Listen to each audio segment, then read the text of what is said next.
Toccoa Falls College in Toccoa Falls, Georgia. Since 1907, TFC, glorifying God through seeking and developing leaders who will impact the world for Jesus Christ. For more information on TFC, call 706-886-7299 or visit them online at tfc.edu. That's tfc.edu. Hey, SGNP wants to thank their newest sponsor and underwriter, Blinkist. And today you say, what is Blinkist? Well, let me tell you a little bit about them. In today's age, it's hard to find time to sit down and learn more. You know it is. It's not easy when the likes of social media can be so addictive and time-consuming, and you think you don't have time to read a book anymore or develop yourself. There is an app I can highly recommend. It's called Blinkist. Stick around to the end of the show today, and I'm going to tell you all about Blinkist. But you got to stick around to the end of the show because this app will change your life. Blinkist. It's spelled real easy. Blinkist. Stick around to the end of the show and learn more from Southern Gospel News Podcast. Welcome to SGNP. Sit back for the next few minutes and hear stories heard nowhere else on radio, in a magazine, or on the internet. We're the audible voice of gospel music. Our sole purpose at SGNP is to inspire, edify, encourage, and entertain.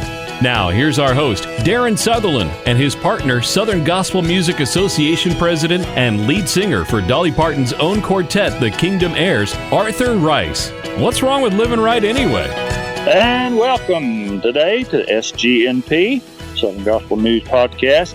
I'm Arthur Rice, and got Jeff Turner on the line here today with us doing the show. And hello, Jeff. How you doing? Hi, Arthur. Doing great. A little different show for us today. Darren is still recuperating from his heart surgery.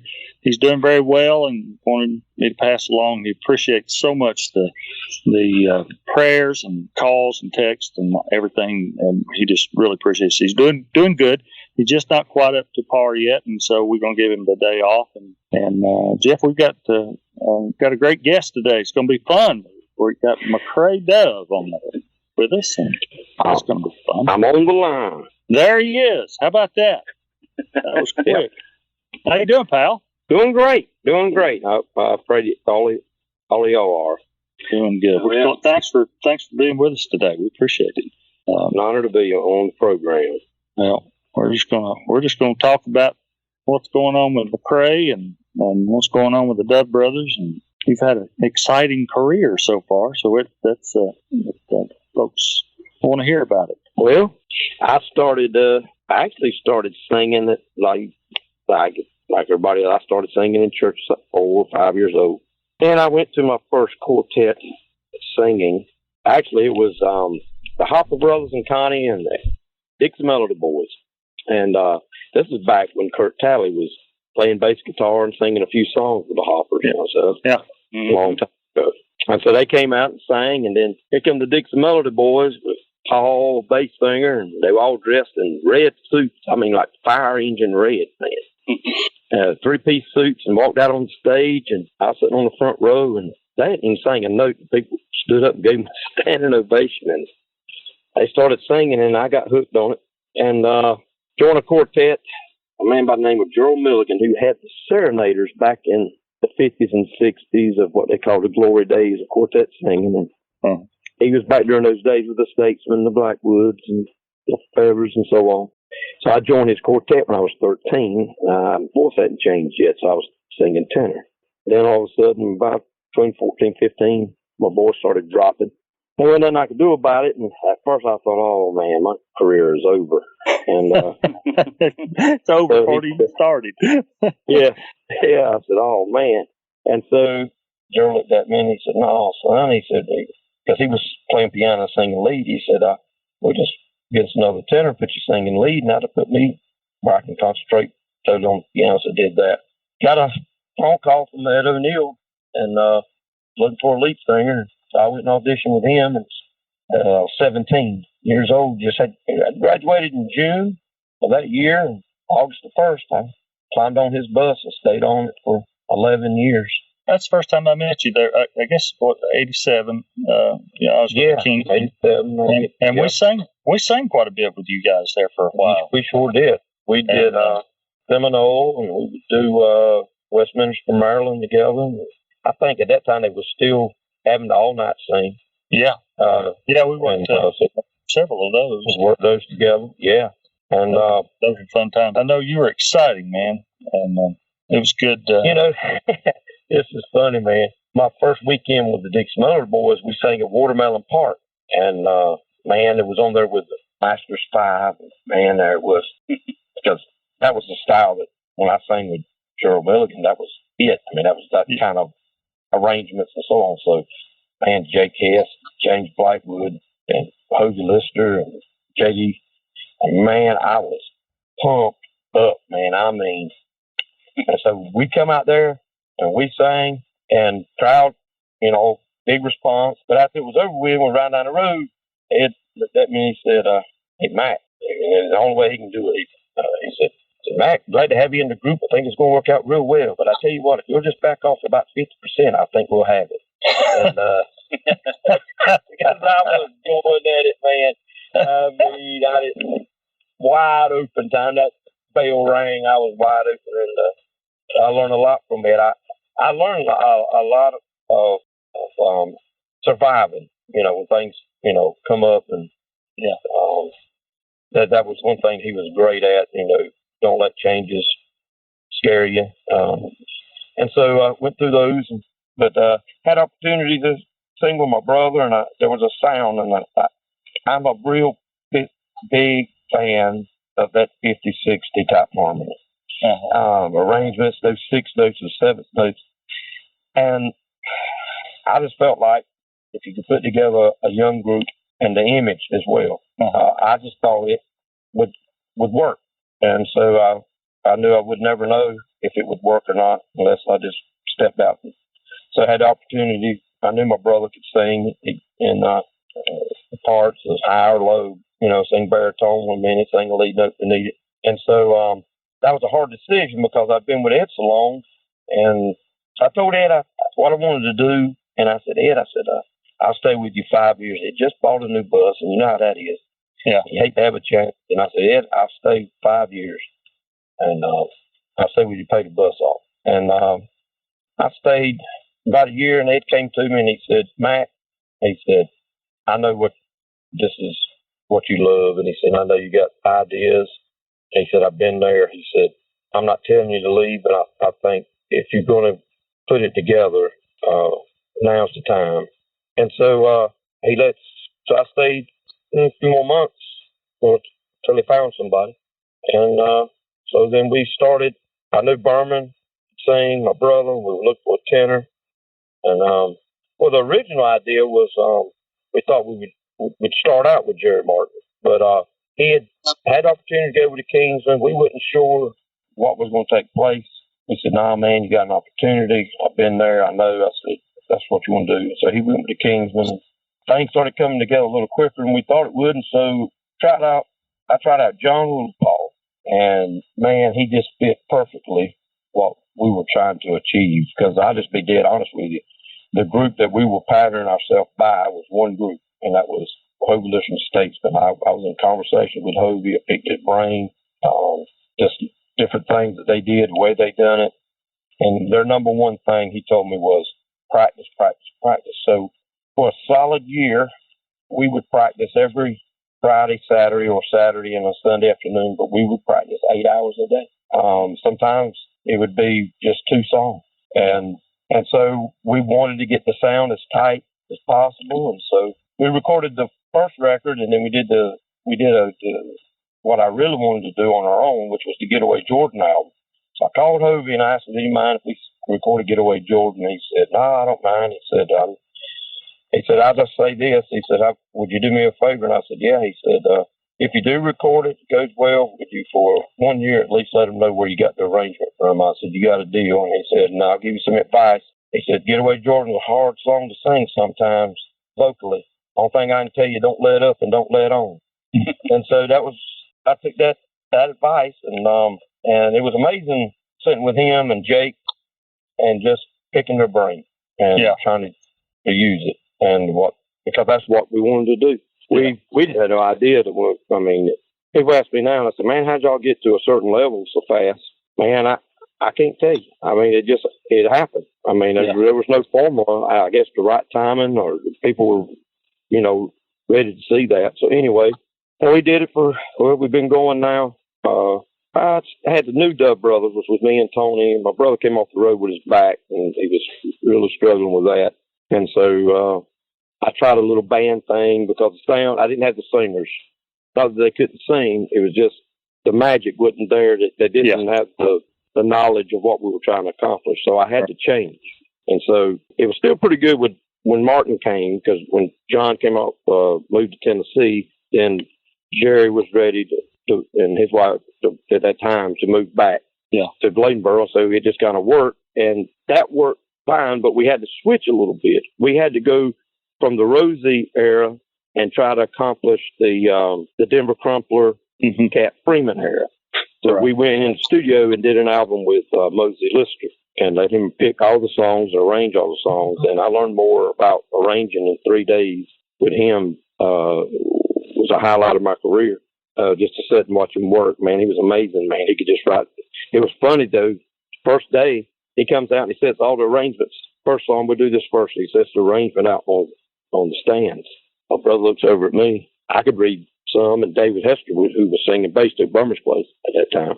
And so we looked. I said, Mosey, we got a problem. He said, what's that? I said, well, I can read a little bit. I think Jerry can read a little bit. And David my brother can't read a lick of it.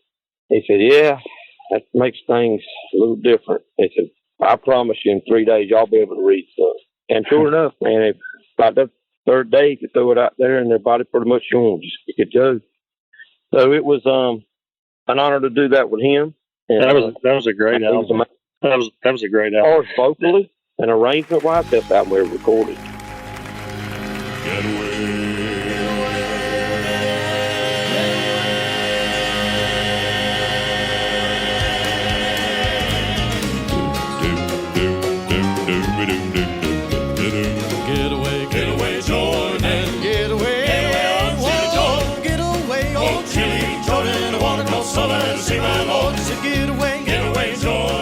Get away. Get away, whoa, get away, old Chili Jordan. I wanna cross over and see my Lord. Well, I promised the Lord if He set me free. Well, I wanna cross over and see my Lord. I'd be happy to find what the end might be. Well, I wanna cross over and see my Lord.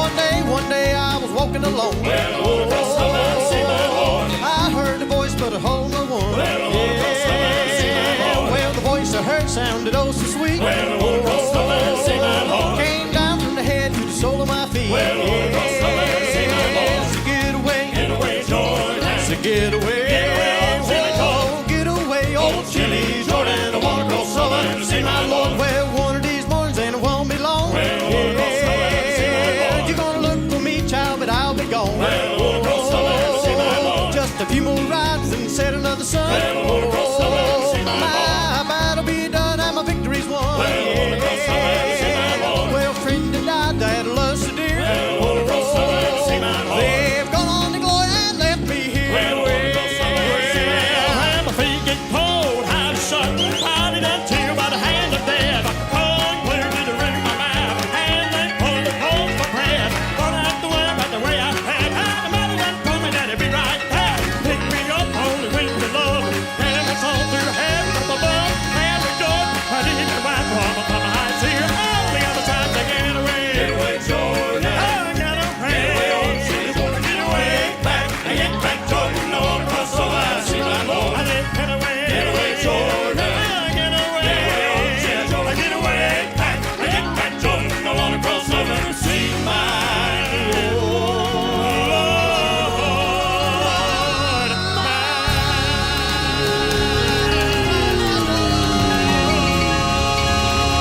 Now you and Jerry and Berman and of course your brother, y'all kind of grew up together, didn't you? Grew up in the same. Yeah, me and Berman didn't was y'all in go the to school same. together? Yeah, me and Berman was in the same grade, and Eric and Jerry was in the same grade. Yeah. So did y'all sing? Really, Eric and Jerry were buddies. A Did little y'all bit. sing in See, school? Jerry. Yep. See, Jerry sang, but he wasn't singing tenor that time, but he hadn't found that switch. You know what I'm saying? Yeah. You know and so I sang with him one day, and we were working on tones that I had learned from Hamill and different ones. Now, this has been just back by Dick Smellerboy days. Well, Jerry wanted to sing tenor, and at that time, he'll tell you, at that time, maybe he could sing an A flat, and so me and him worked on some different tone placements. And he was riding down the road after we were doing that, and it's what he says. He said, and because as you know as well as I do, I used to pick your brain as well. Yeah. There's a buzz when you get it placed right, your whole front of your face will buzz. You'll feel it slide right in there. Yeah. And he found it, and that was it. I mean, man, he went from singing A flats to A flats above high C's. I mean, man, I tell you, that kid, that kid don't have a top. He don't have a top. I don't know where it's at. It's so that that changed when he came. That changed our sound because I wasn't but so high. My brother was higher. So in order to put Jerry in that climbing gear, you had it wasn't that he was a better singer than Ruler Paul, or Ruler Paul was a better singer than him. Just the ranges were different. Right. So Ruler Paul was a lot of fullness and power. You know, A, B flat. He'll tell you A, B flat, pop D or something here and there. But to get Jerry in his power range, you had to go up 3 steps. Right. You know, it was this. But so me and Eric did a lot of flipping because for it to blend right, and because my voice was way thicker and bigger, so to go up there, it didn't match good up under. I mean, Hamill used to tell me all the time, "Fine, I love you, but I wouldn't have you in this group. Sing too big." You know, because you know how Hamill, he wanted that. He wanted that knocking your head off, and I didn't have that type of tone. So yeah, well, that's kind of when Real Paul auditioned with us, and that was kind of the same way. He not taking anything away from his singing, but he wasn't really high enough to sing above me. And so, but he was perfect. It changed. Yeah, it changed our sound. Yeah, and so we had that mid-range sound and a power sound. Right. It was and so for me, with Ruler Paul, I could sing up under him a lot. Yeah. And but now when we were doing like the way we would do Rain and Getaway, when we get to the ending, my brother would take it because man, after I do it running and jumping, I ain't had nowhere. If you start singing through air, you're shot. I mean, you start singing. Like we did a reunion in Memphis. I made a move that I used to do all the time, not the steps. I'm talking about every once in a while I just kind of take off running if I felt like it. And when I did, I said, "Oh, I just messed up." And I knew right then I was toast. I mean, 'cause that tone was going through the air instead of sitting on top of the air. And oh my, time of day. Well, when that happens, though, it's. Oh yeah, you're just I was praying the whole time on those encores. I was like, Lord, please help me find some air somewhere. Well, sometimes it's not really so much air as it is support. You're doing so much, you don't have the support to push it. To get it. It's not that you can't breathe; you don't have your diaphragm wore out. It's gone. It's gone. Yeah. Yeah, so then you go from singing like Hovey to singing like Buddy Thrasher. On yes, he used to do the what was it, the song they used to do where he would sing till he couldn't sing no more. Heavenly Parade. Yes, the Heavenly Parade. Yeah, and so you go from that, but he was thrashing it all right. Oh yeah, man! I used to love what they would come to Fayetteville, man. Oh gracious! They were excited. That could tear up a crowd, that's for sure. Oh, unreal! I mean, just come in they would come in and leave, and it just be dust. Yeah, and they'd just come in, and it was just. But so I want to back up just a minute. Pause right here. I want to back up and talk about the practice part of it, the rehearsal part of most singers, most groups now they don't really understand what that is, and how important that is. I was kind of raised same way. Before I was singing with the local group. We rehearsed every week whether we sang or not, and sometimes twice a week. And I even to this day I would just as soon rehearse as sing on stage. I love just getting around the piano and singing. Yes, there's just something just to about create. Yes, yeah. And a lot of groups don't know how to do that anymore. They don't know how to that it takes. You got to rehearse. And we talked about this on the show before. How you got to prepare and be ready. And it's an unheard of trade nowadays. Seems like. Yeah, and even before we did the reunion, we practiced probably almost 6 hours, working on trying to remember, what we did, and when you get older, the placement changes, and so you have to find where you can place it at 50. That the place is not quite the same as it was at 25. So the easy placements are kind of gone. Yeah, it ain't gone. So you have to find another way to do it, and so that was the thing there. And when we recorded the Getaway Jordan, it was actually called Quartet Way. That's what got us on convention. I just sent it to Maurice and the board members, and because I wanted to hear what we were doing. And one night I get a call from Maurice and Charles Burke, and first thing Maurice says, "Is that y'all really singing?" Because we started in '98, but we didn't go full time till '99. So we practiced that whole time, really, from April of '98 till March of '99. We did we might have sang 4 times. The one concert that we did do, major concert that we had to do with 2 songs, was the Grand Old Gospel of Charlie Waller. So, but we practiced every weekend. And so I said, "That's us." He said, and this is before Pro Tools. So I said, "No, that's us." Yeah, you had to sing. And he says, and then he said, "Well, I tell you what, if that's y'all singing on that CD," he said, I want y'all on the convention." And so he put us on convention. So I told the guys, I said, "All right, we got to produce." And so, our theory was, I know this sounds crazy, but our theory was we're going to sing some arrangements, and we're going to sing the best we can. But the last 2 songs, we're going to kick you right in the face. That's why we looked at it. I mean, we're going to go from sing, 2 songs here, cool arrangement here, meaningful song here. But then those last 2, or at that time was the last one, was Getaway Jordan. We're not worried about singing good. We're just going to have a good time, and it's going to be a lot of energy, and might be a lot of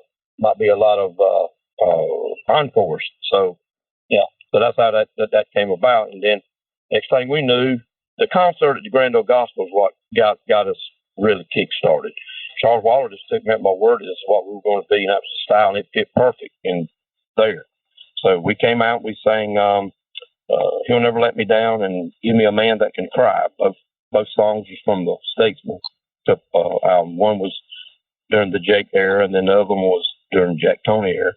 Yeah. And so we did those 2 songs. It was kind of funny, man, because we come out, nobody knew us, and people were starting to get up and walk out. We started singing. They turned around and came back and sat down.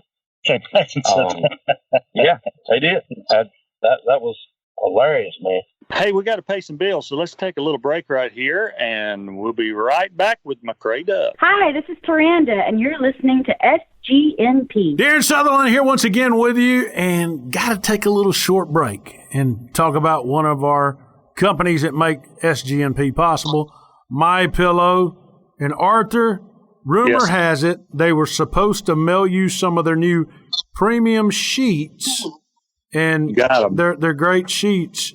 and got them. you got them. But what else did you? What else did you get? I mean, you called me and you said, "Man, they sent me bed sheets like you promised." Yeah. But you said your wife was jumping up. They're jizza cotton sheets or something like that. But what else did you get? They sent some pillows, and so it worked out great because, of course, my wife and I have had pillows, and so the boys are so excited because they've got pillows now, and so they're excited. But man, I love these sheets. They're awesome. The cool thing about them is most of the mattresses now are so thick that normal sheets, they won't stay on. You know, every morning you got up and you got to put the fitted sheet back on where it's come off during the night. Man, these things are great. They're really deep, and we've had them on for a week or so now, and they ain't come off one time. So there you go, 60-day money back guarantee, deep pockets to fit every corner of any mattress. Ultra soft, breathable, extremely durable, satin woven from Egypt, I believe. I think they get the cotton in there and that's My Pillow. Give them a call today, 1-800-544-8939, 1-800-544-8939. Make sure you use the promo code SGNP. For My Pillow, Mike Lindell and the guys support gospel music. Why not support a company that supports gospel music? My Pillow, 1-800-544-8939. Use the offer code SGMP. Get you some like Arthur. You like them, don't you, Arthur? I love them. Hey, I'm Karen Peck Gooch with Karen Peck and the River, and you're listening to the best in gospel music right here on SGNP. Hey, welcome back to SGNP, Southern Gospel News Podcast. We're so glad that you're with us. We got McCray Dove here with us today, and we're talking quartet music. Jeff, you got anything? So then, along with those lines, McCray, didn't you guys go backstage and change clothing and everything, come back out? Oh, you're talking about the Quartet Legacy show? Yeah. Yeah, when we did the Quartet Legacy show, I called Charlie and I said, Charlie, I got an idea, and you think it would work? I said, what if we did a type thing? You put together the history, all the footage, let us come out and sing that era, different songs. He was the one that came up with the idea of changing 8 different times in the program. And man, everything was on time. So as soon as we finished, boom, we had to go. I mean, I remember one concert where we were changing. It was kind of dark, and one of us came out with 2 different dress shoes on. And so it was a brown one and a black one. And so we had the brown suits, and then we had the only suit I didn't like. And Charlie picked it out. I picked out all the other ones. I mean, there was the, regular old quartet suits, so to speak. But he wanted this real bright color suit, man. We looked like a bunch of bananas. That's the only one. That's the only one. My brother said as soon as that show was over, he said, I took my suit and I burned it. I think I got mine somewhere, but that was a fun trip. The only thing about that show was some people got it, some people didn't. Because you'd have something we didn't do, Didn't It Rain in the show. We did Getaway Jordan because it was that era, but we didn't do Didn't It Rain and some of the stuff that we were known for. And so some people would come to the concert and they were disappointed because we didn't do a regular Dove Brothers type set, because we would come out, I think, on the second half and do a little bit more. But it was the show, because the show was almost two hours long. So you had to break and then finish it out, and you had to go in between film and history, sing history, sing history, and all the songs we were doing went with the show. So that was the only thing that we look back on it, we probably would have came out and did 30 minutes of just us, and then do the show, condense the show and do it after the break. I think folks would have been more receptive to it. Yeah. Now the people who got it loved it. I mean, we got. But now I'm gonna tell you, we did when we went up north with it. We got a few letters that was upset with us because it felt like we were a little bit racist. Because when you do the spirituals and had footage of one of the artists doing the spirituals, you know, the way it was set up back then, we got a couple of letters, or probably more than that, that they enjoyed the show, but that part they didn't like. But it was still history, you know. So it had its ups and it had its, you know, downs, and so it was just a. Well, I think that's part learning. I think that's some of what people miss. You know, when you do those spirituals, we're not. You know, there's no bigotry in it at all, and there's no making fun of it. You know, at all. It's good stuff, and you know, we're trying to emulate it. You know, we can't even get close to it. Barman Porter's favorite bass singer. If you get him pinned and say, "Who's your all-time favorite bass singer?" It's Jimmy Jones at Harmonizer. Oh yeah. Yeah. So if you listen to the way Berman does stuff like "I Love to Call His Name" or "Father Alone" and stuff, to show you how much Berman could do it, we were singing with Charles Johnson, and back in the day, Charles sang with the what was the group he sang with? Nightingales. He was with the Nightingales back during that time. Well, we were singing with him in Oklahoma. And he came on the bus and was talking. I said, we just recorded that album with that arrangement of the Harmonizer 4. Where the bass going, Father alone, you know, like that. So I played it for Charles. I said, so I was playing it for him, and he goes, "That's Jimmy Jones." I said, "That ain't Jimmy Jones." He said, "I know it is." I said, "I know it ain't." He said, "That's not Jimmy." He said, "Who is that?" I said, "That's Berman Porter." He said, "That ain't Berman Porter." So when Berman, he stepped up on the bus, and I cut it off. I said, "Berman, give me a little bit of Father Alone," and he did. And old Charles said, "That's scary."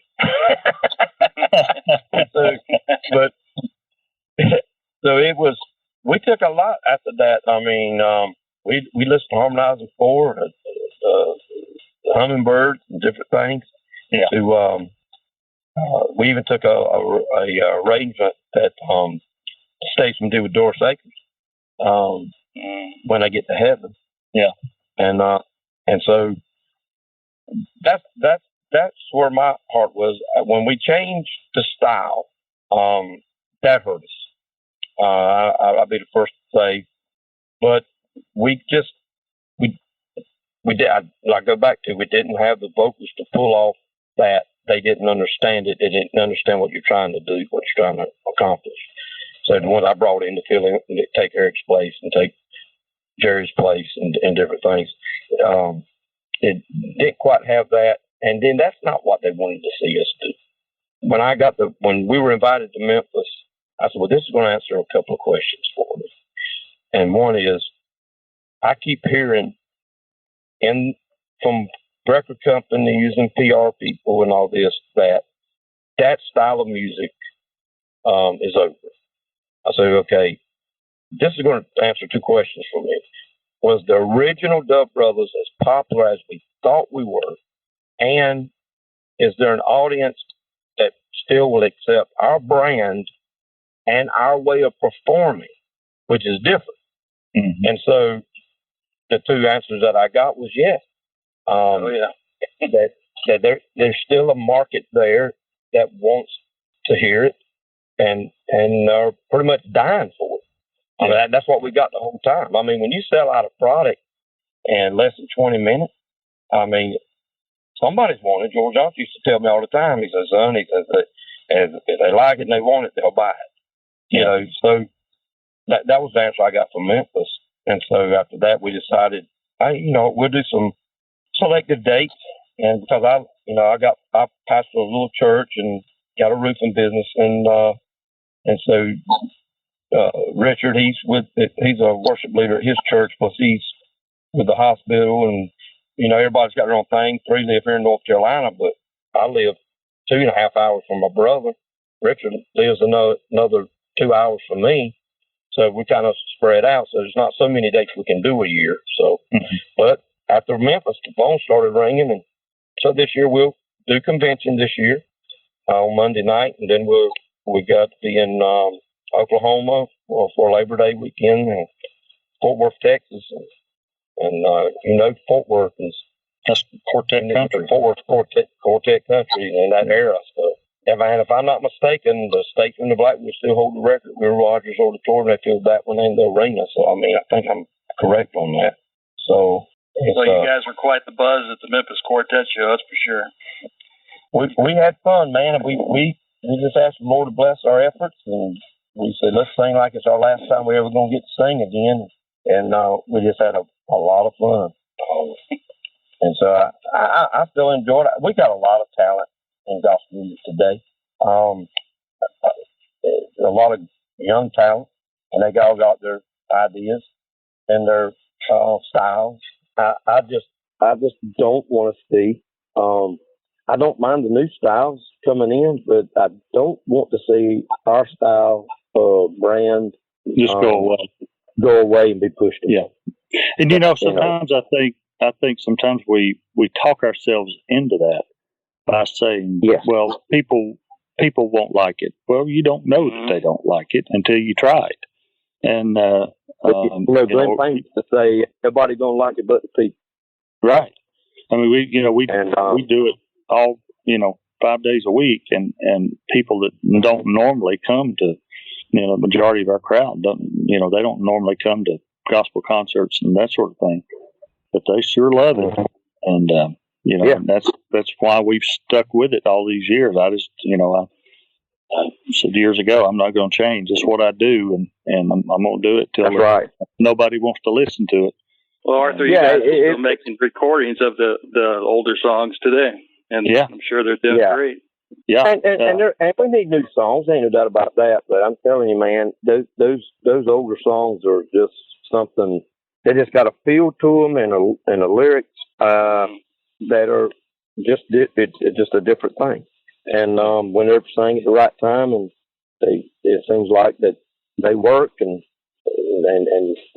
people just love it, and that was classics for a reason, Exactly. There's something to be said about four guys. I'm glad you called them classics.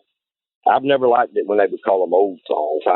I always say I'd rather call them classics. I mean, we don't sing them because they're old. We sing them because they're good and great. And so with the Dove Brothers, the original Dove Brothers, we decided we'd try to do 10 or 15 dates a year. If not, we'll go when we can make it. So it was fun to get together again. We were very surprised that the sound was as close as it was, but because I hadn't sang in a quartet, that kind of singing in probably 4 or 5 years or more, and John had been off the road for a while and not singing about a year without singing a lick. I think my Barman Steel Trial was with a group called Jordan the Bridge, good quartet, and he sings a lot, but my brother hadn't sang and nothing like that in a long time. And Richard, he could play. I mean, he was perfect for what we were doing, and so it was fun to do it again.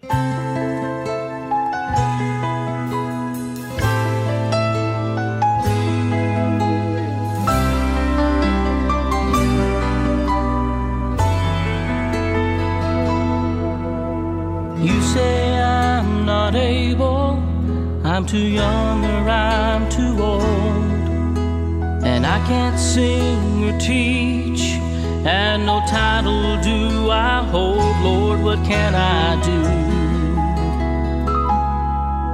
For I want to do my part, and I want to help the hurting with all of my heart.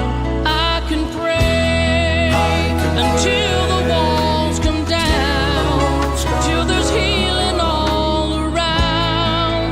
That's something I can do. I can pray in my secret place, calling on your name. That's something I can do. I can pray.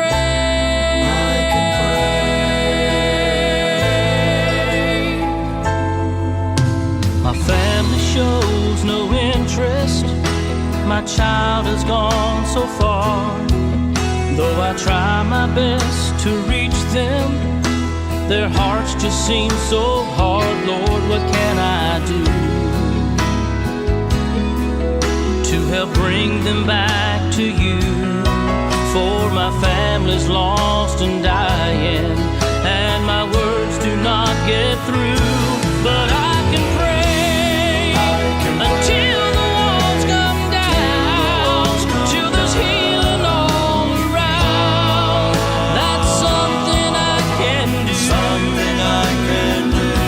and I can pray in my secret place, calling on your name. That's something I can do, I can pray.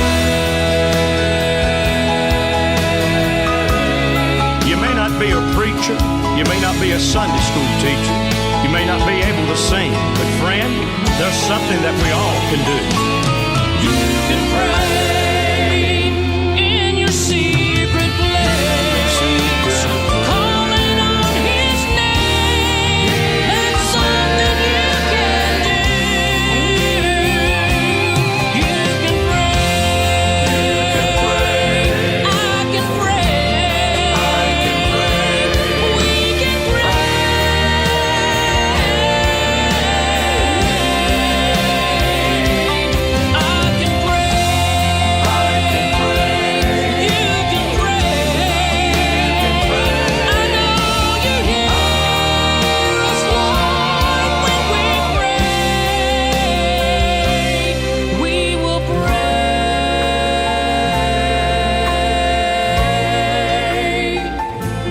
I will pray. Will you pray?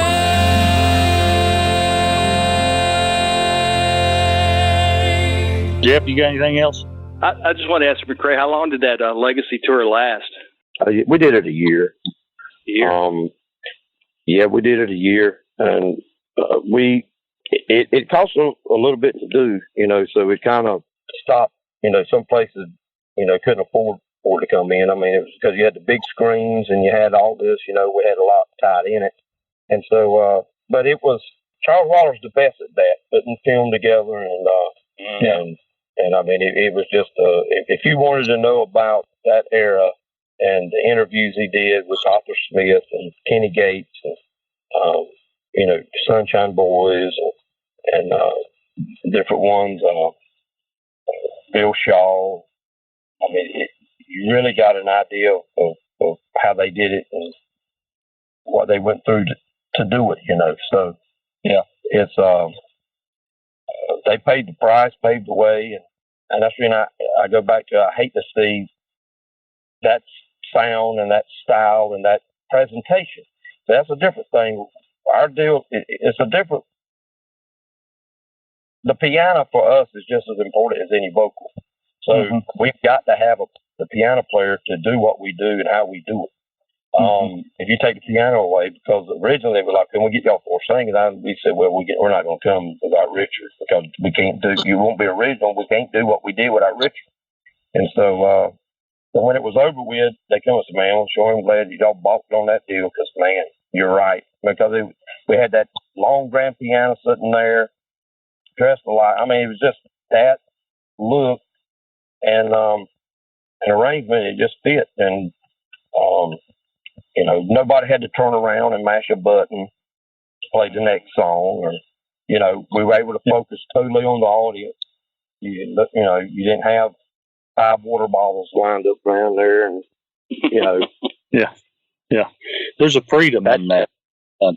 Yeah, freedom. that was a part of that era. I mean, so if you're going to do that era, those guys could sing 2 or 3 hours and never quit. Because they were used to it. They were used to rehearsing that song. Exactly right. Exactly right. And so it's I'm thankful the Lord gave the original guys. We never really thought we're thankful for the Memphis Quartet show, because if they hadn't called, we probably wouldn't have never got back together. And so we're excited about what the Lord's going to do. We're not going to be out there 200 some days a year, but we'll sing as much as we can that our where we're at in our life now will allow us to. And one good thing, the way we do it, we don't have no bus. Everybody, once we do, everybody gets there, and so we don't have that. And they have to furnish the sound system for us and that kind of thing. But,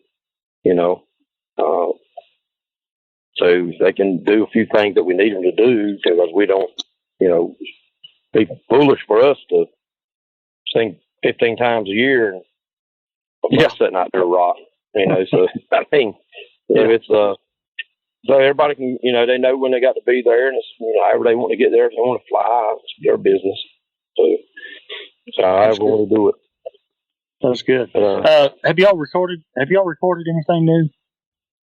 We're fixing to go in studio and record a song. We're going to do one song, send out the radio, kind of see what it might do. It's a song that I wrote, but it sounds like it was wrote in 1950, 55. So we said, well, if we got one that sounds old, but it's new, and I've never heard it before. So we just cut the track for it.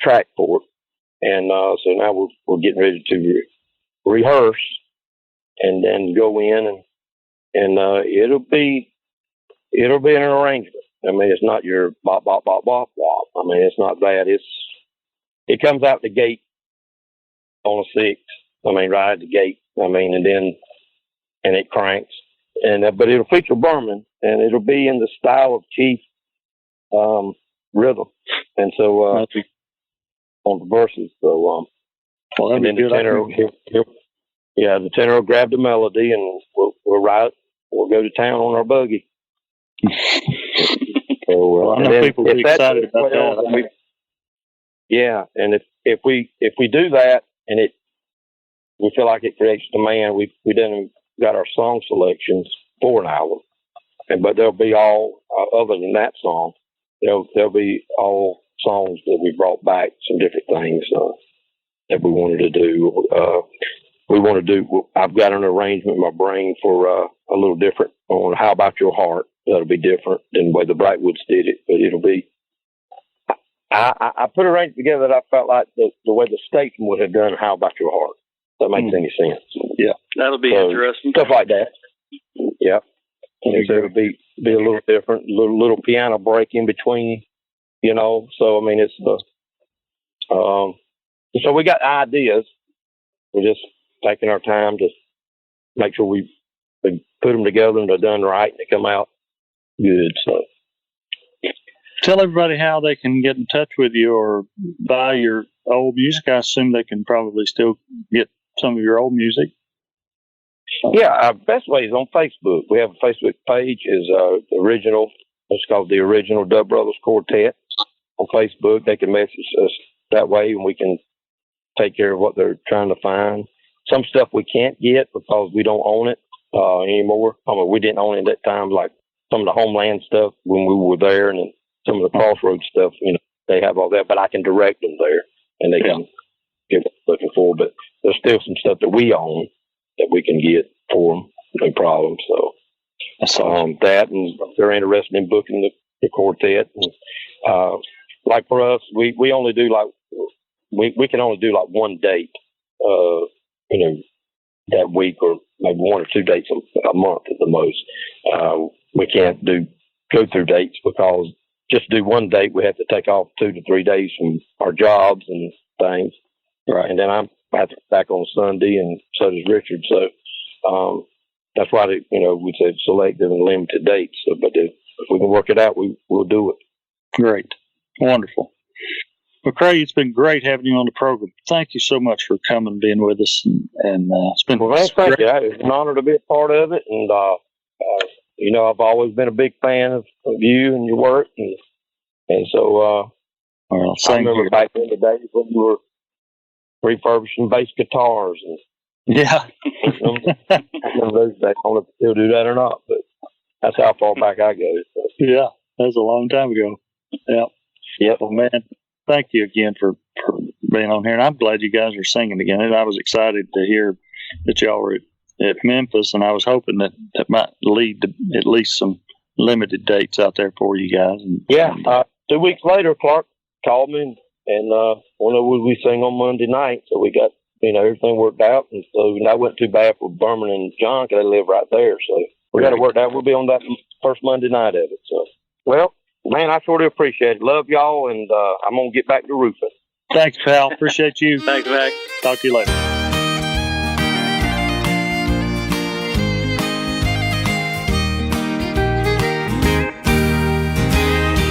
I had heard about a Savior ever since I was a child, how he came to save lost sinners, even though they were defiled, how he left his home in glory, bearing grief that was unheard.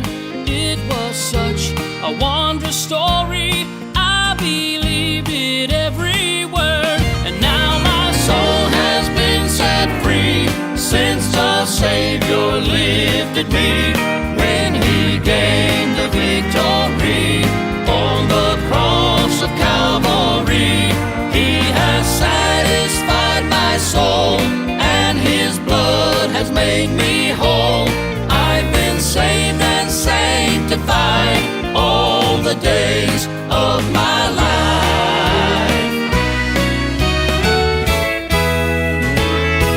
I had heard a preacher preaching, I had heard the old folks sing of a babe born in a manger, who had come to be the king, how he walked upon the water and the billows ceased to roll.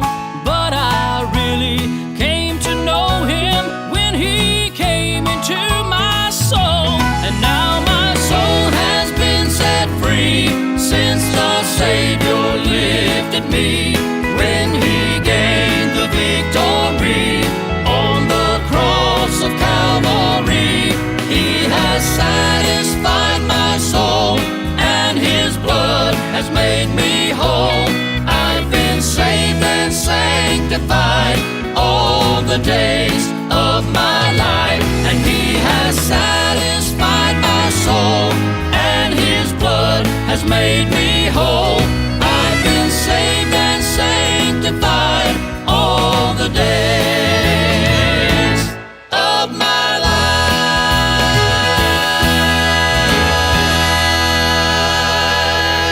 And what a great day we had here with McCray. And Jeff, it was some good stuff there, wasn't it? Yeah, the thing I've always appreciated about McCray is his love. I'm a history guy, and his love for the history of gospel music, and in the material they did throughout the years had quite a bit of history flavor to it. So that's what I've always appreciated about McCray. Yeah, me too. I've always said that about why it's so important to keep the Southern Gospel Music Association and Hall of Fame going. Is if you don't know where you came from, you don't know where you're going, and we need to know this history that those that blazed the trail for all of us to sing. We've got so many great new artists that are coming along that really don't know the history that's involved in our music, and how much better it can be if they know that. And so I appreciate McCray and the guys sticking to the guns and sticking to the music and sticking to the stuff. It just means a lot. It really does. Yes, sir. It's been a fun day. I appreciate you coming on with me. And we got through it. Yeah. Hope so. Hopefully we'll get Darren back here in a few days and he can run it again. But right.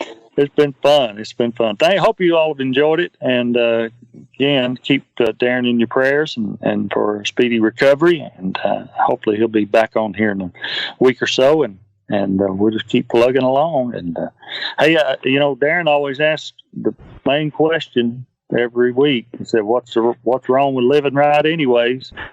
I know he does. You better answer, because I'm gonna get it wrong. Yeah, he asked me that one time when you weren't on, and I'm like, uh-oh. Well, the first time he asked me, I did the same thing. I kind of went, I think the answer is not a thing, I believe. Oh, it's fun. Thanks for listening to SGNP. See you next time. Thank you for listening to SGNP. If you're listening on radio, please note you can listen to our podcast 24/7 on your own schedule. Just download wherever you get your podcast from, or visit us online at southerngospelnewspodcast.com. To hear it on your smart speaker, just ask Alexa or Google to play Southern Gospel News Podcast. And after listening, please leave a remark in the remarks section and subscribe, and you'll receive our program free every Friday. And remember to check out Southern Gospel News Podcast social media for daily fun and giveaways. We're the audible voice of gospel music. We look to uplift you every week. SGNP, where it's all about the gospel. I told you at the beginning of the show that when the show was over, I was going to tell you a little bit more about our new partner, Blinkist. Blinkist is the only app that gives you the best need-to-know information from thousands of nonfiction books and condenses them down in just 15 minutes so you can read or listen. So basically, guys, it's the Cliff Notes that you used in high school. There's so many great books out there. If you're like me, you watch a TV show, they put this book out and you say, man, I'd love to read it, but you don't have time. Blinkist condenses that book down, and you can use Blinkist to help you. 8 million people are using Blinkist right now, and it has a massive and growing library from self-help books, business books, health books, religious books to history books. I like Blinkist because it gives me information fast.